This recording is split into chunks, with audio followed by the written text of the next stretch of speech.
hama dzedu dzekwaMutoko dziri pakuchema kuzhinji nokuda kwevauyi vatisingagone kushandura zita ravo kubva pane rekuti vapambe pfumi nemhaka yekuti vakabva kuchina, nokuti vapambe pfumi chete, whether vabva kuchina kana kubritain. Ndosaka muchiona kuti they don't invest in Zimbabwe, the Chinese. They invest pane mainterest avo, zvingave zvikoro zvavo kana nzvimbo dzekunamata kwavo nemahotera avo anenge achida kusangana, the Chinese community in Zimbabwe running and slowly getting into millions, maybe a million. I don't even know kuti kune vangani so far, but obviously they've seen a den in Zimbabwe. Ndiana angasada kugara kunyika yekuti unosungirwa madrugs, mwana wemo achipiwa makore mujeri, iwo ngonzi bhadhara $150. Inyika inogarika kai? Ndiani angasada kugara munyika yekuti unotopfura chizvarwa chemo nokuda kwokuti chiri kubvunza mari yacho yepay, wotobatsirwa nevatongi nevatungamiri kuti aiwa apa panyorai gwaro rekuti nerekuti nerekuti nerekuti nerekuti, kuti zvisazonzi mauraya munhu uyu nekuda kwokubvunza kwake mari, asi kuti imbavha dzanga dzauya. You get the end of the state to assist you in evading justice committed against Zimbabwe by birth and by everything. Saka izuva ratinorangarirawo zvakare mashoko akomrade vedu comrade Geza vakataura nezuro, which was a short and precise message about what we need to do as Zimbabweans. But mukukurudzirana kuti tibude, zvinenge zvakanaka kuti tipanane mashoko ekusimbisana nemashoko ekuyeuchidzana nemashoko ekuti ndezvipi zvatiri kuda semaZimbabweans kuti muZimbabwe muzogarika zvakanaka, musina vanhu vanotiza nekuda kwepolitical persecution kana economic persecution. Ndezvipi zvatinoda, asi kuti izvozvo tizvionesane. Zvakanaka kuti titangire kubackground, kumashure, kuti tione kuti Zimbabwe nyika yakanaka sei.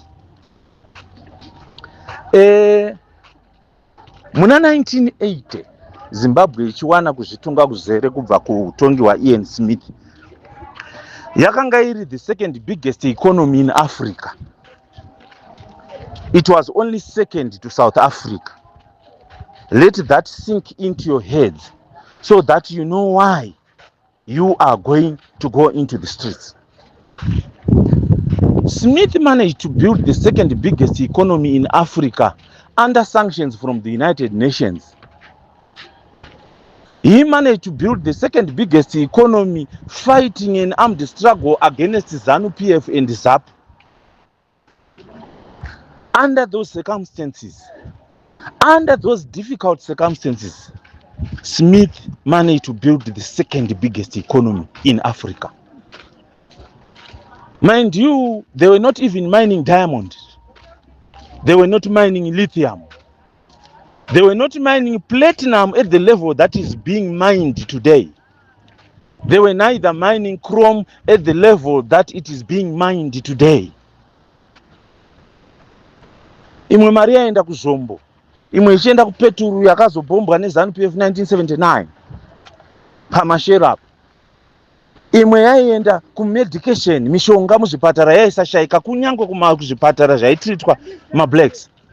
I started school in 1979 and I remember ndakaita dislocation yegumbo, ndikanogara paMadamombe clinic for more than a week ndichitreatwa pachiuya doctor without paying anything. Ana mbuya wangu vandaigara navo havana chavakabhadhara kuchipatara. Everything was there for me. Gumbo rangu rikaita bhoo, ndikazozipfuura hangu mberi nekutamba bhora, fine.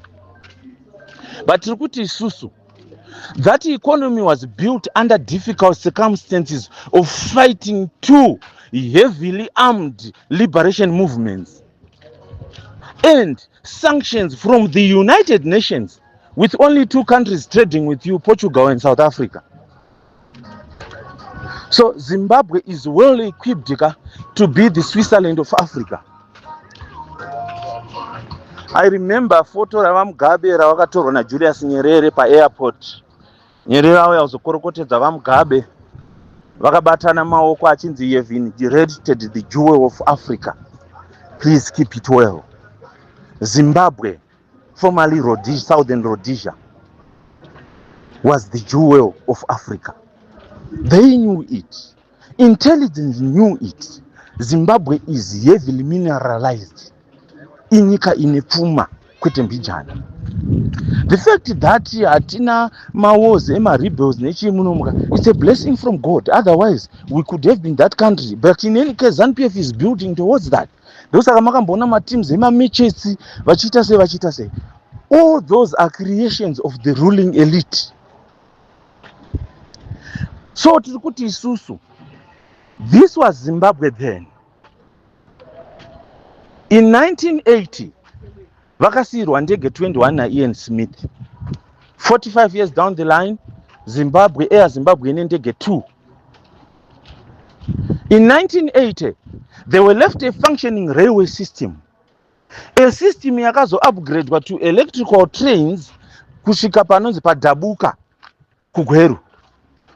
Takatomboitawo zvitima zvemagetsi muno, but we have gone back to diesel trains. Instead of advancing, we are regressing. It was a marvel kufamba nechitima from Harare kuenda kwaMutare. It was a marvel kufamba nechitima even mu economy class yacho. It was well taken care of. You will be taken care of. You would enjoy traveling by train. They will be luring people to them over my buses. And people would love, normally people would travel on a train kuenda kublawayo Friday, overnight vachinwa havo, vosvika Saturday makuseni. It was nice. It was enjoyable. But all these were leftovers from Ian Smith's legacy. And we needed to build our own legacy. Nyika inotadza kubuild one highway over 45 years of a rule. From Harare direct to Victoria Falls. 45 years tichirongoenda ku Victoria Falls neningi. Nobody, no engineers navigated a road inopinda nemuHwange National Park. Vanhu vachiona mhuka vachifamba sezvatinongoona kunana Kruger. There will be tarred roads. There will be tarred roads. Vanhu vachifamba vachiona mhuka. Vachienda kwavari kuenda. It would be nice. It would be nice. Kana paine maningi mari dzinoitwa kuti ufambe neroad iyo wobhadhara mari yakati which goes towards the preservation of wildlife. It's fine. But we have failed that.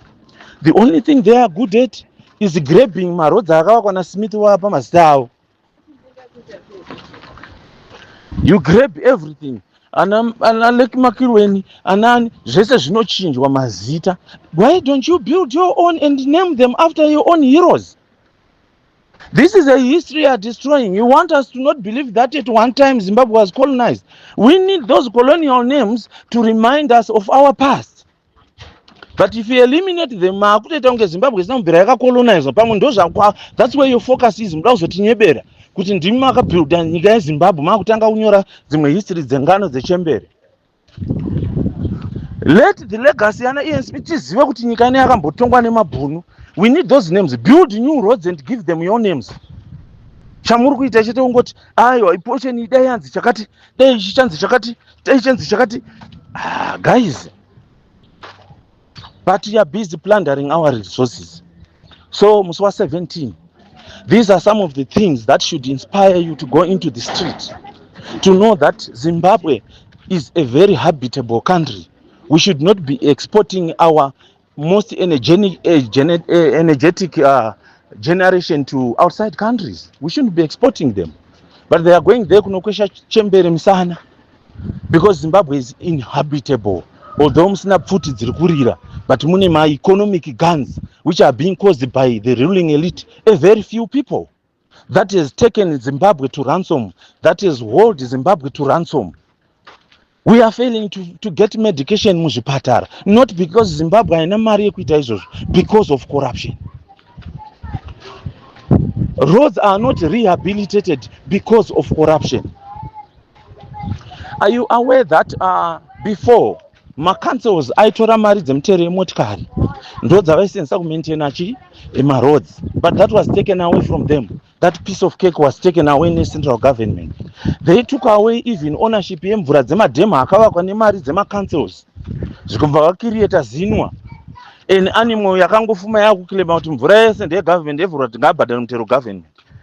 So these are some of the things that we are going to fight against on the 17th. Way forward for Zimbabwe. There is no question that politics is a give and take thing. And there is no way stand-buyers would expect to have direct benefits other than national interests.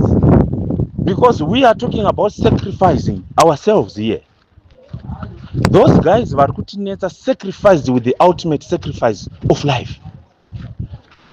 Vamwe vakaperisha. Saka muri kuona kuti vari kutarirwa chinhu ndechedu, even though they've destroyed chinhu. So we need sacrifice. Everybody should fight for their part.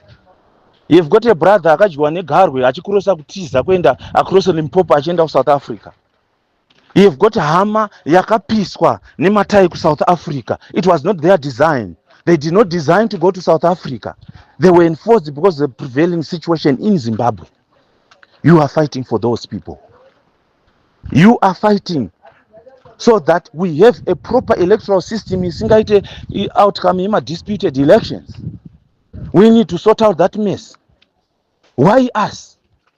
Of all the people, Zimbabwe should be the topmost country in order to protect the sanctity of human life, because we lost thousands in the liberation struggle. We lost thousands of our brothers and sisters. Did they perish? Kuti wikine uchivayo ape munhu motikari 65,000 because hati sapatina. Did they perish?